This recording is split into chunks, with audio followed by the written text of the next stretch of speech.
Hi everyone, welcome back to my kitchen. Today I'm going to show you a mushroom dish that I like making. It's basically just sautéed mushrooms with a few herbs, garlic and some cream. Very nice dish. I've got some absolutely stunning mushrooms here that I bought at my farmer's market on the weekend, so I'm going to use those in this dish. I'm just going to show you how I prepare it. Very easy, as you can see, with just a few ingredients. I've got some greens from my spring onions, I've got some chives, some garlic, some thyme and some parsley. Pleased to say all bar the garlic is from my garden. There's some cream that will be added in the end, and of course the mushrooms and some seasoning, some salt and pepper. So if you'd like to stay with me, I'm going to start chopping all this up and we'll get it going. So I'm just chopping up my spring onions and my chives here, like so. Oh, another tip too that I want to share with you, your knives. Always make sure that your knives are sharp, and the reason being, you are more inclined to hurt yourself with a blunt knife than with a sharp knife. I know that sounds silly, but believe me, experience has taught me sharp knives are essential. You need to be aware that you are working with a sharp knife, so you know, be careful, but at the end of the day, less likely for a sharp knife to slip off something as opposed to a blunt knife, which definitely does. So we're just gonna put those on the plate, and it's time to do my garlic. I will bring another knife. This is my big baby, and I must admit I do prefer to use this one.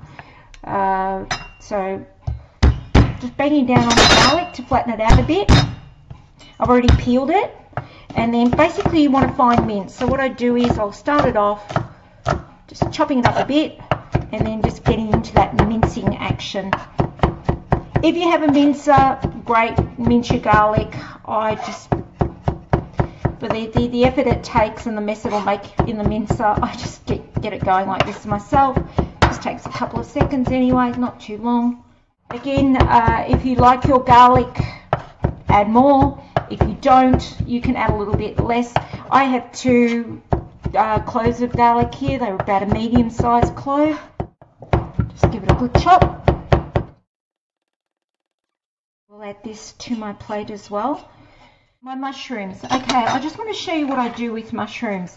These are a beautiful variety of mushrooms I have here. Now what I do is I have a pastry brush, and I just go over the mushrooms. So if there's any bits of, you know, dirt or whatever, I just brush it off. Don't peel your mushrooms, whatever you do. Don't cut it off. Just give it a bit of a brush. That's all it needs. Just to see if there's any bits of dirt or whatever on it, just brush it off. There you go.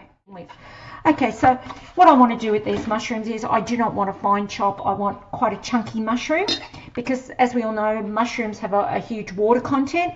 So as you cook them, they will go down to nothing. So just roughly chopping these mushrooms up. And what I like about this dish is, you know, mushrooms are an extremely meaty item, so they're very wholesome, they're very good for you. Not the first time. Look, I would try at least once a week to do a vegetarian dish where there is no meat, and mushrooms are a fantastic substitute to meat. Look, it is a bit harder having a teenage son who basically doesn't touch vegetables, but for my husband and I, a meal like this works really well for us, especially after the weekend. If we've been out to restaurants or cafes or whatever, I just like to try and do something a little bit more simple. Gorgeous. They look like little pieces of coral. Not sure if the camera's picking them up, how well it's picking up. They look like little pieces of coral. Such a beautiful mushroom. I must admit, I do want to try and grow mushrooms. That's on the list of things I want to do. So hopefully I'll produce my own mushrooms.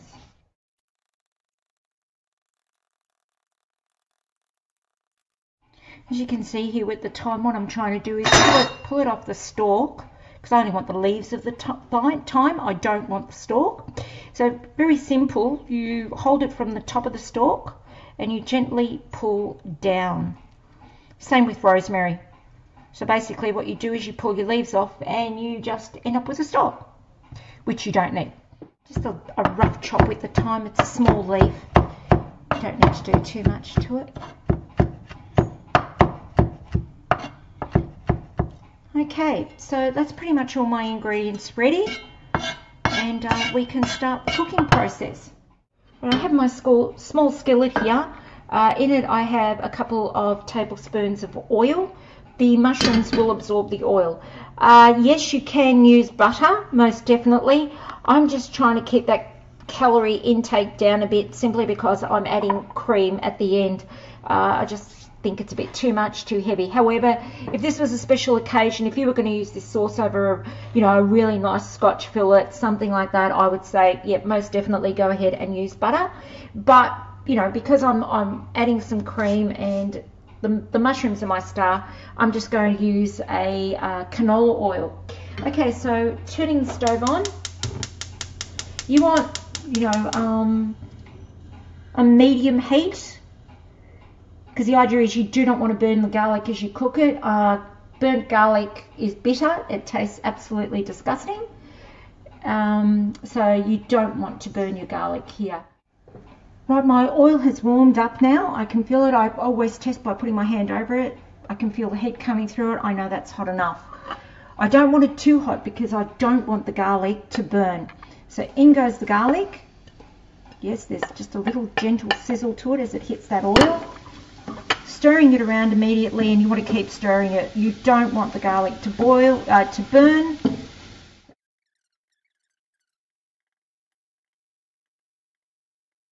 Right, my garlic is now taking on colour. I'm not sure if that's going to pick it up, but it's taking on colour. So it's just gone a light brown colour. It's gone from the white to a brown, and it's time to add these beautiful mushrooms. Put the mushrooms in, preferably in the pan. Mushrooms are in the pan, and I'm just slowly and gently turning them over, trying to coat them with the oil, getting that garlic through them. Right, I've switched to a pair of tongs. I just find it easier to turn everything over. Keep it going, keep it moving. Right, the mushrooms are starting to shrink up a bit, so I know that they're basically headed through, they're cooking. It's really good. So I'm adding in my spring onion and my chives. Chopped spring onions and chives. Time for a little bit of seasoning. Salt. Lots of black pepper. In my thyme.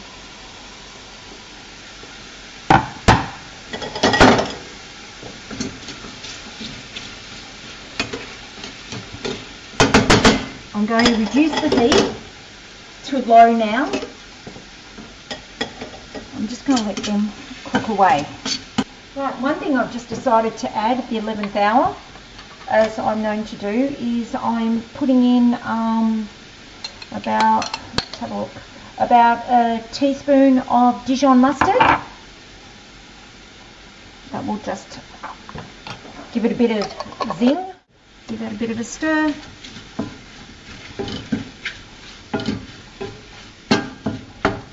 Right, they're just about ready. Okay, so now I'm pouring my cream in. Now at this stage, if you wanted to, if you were using this, let's say for a special occasion, you've got beautiful steaks and you want to put this mushroom sauce on top, what you can also do is add, well, I don't know, about maybe just under a quarter of a cup of a good brandy. It will just bring it alive. So sorry, in terms of the amount of cream, I probably would have used about a quarter of a cup for this amount of mushroom. The idea is that you don't want your mushrooms sitting in a liquid. You just want a really rich type of sauce. While those mushrooms are cooking away, I have a beautiful sourdough loaf which I bought. So I'm going to cut a nice thick slice of that.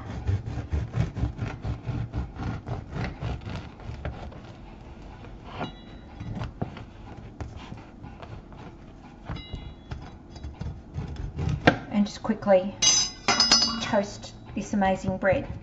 Everything is ready, so it's now time to plate up. My sourdough has toasted nicely, so we'll put that on the plate here. And then some of you may have already seen, I made some charred fritters the other day, so I had a couple of those left over, so we're going to put one on the plate as well. And then we're going to add these beautiful, beautiful sautéed mushrooms. There you have it, everyone, my sautéed mushrooms and charred fritter. Look forward to seeing you next time. Bye.